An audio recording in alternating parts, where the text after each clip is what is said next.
God's eternal covenant.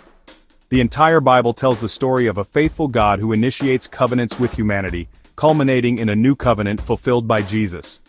First, God's initiative in the Old Covenant. With Abraham, God made unconditional promises as seen in Genesis chapters 12, 15, and 17. In the ceremony of split animals described in Genesis chapter 15, God alone passed through, staking his own character on the covenant's fulfillment.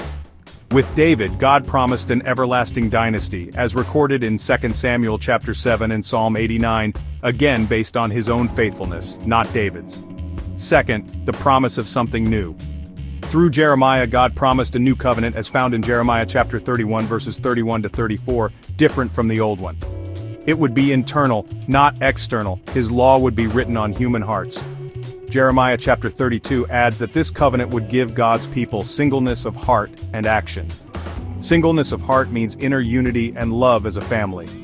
Singleness of action means a shared path of mission and obedience.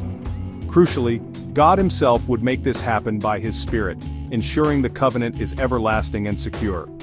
Third, fulfillment in Jesus.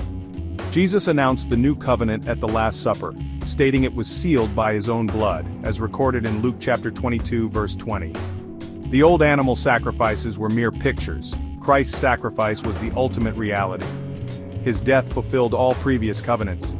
The Abrahamic covenant, blessing all nations through Jesus, the promised seed, the Davidic covenant establishing Jesus' eternal throne, and Jeremiah's covenant, sending the Spirit to transform hearts from within.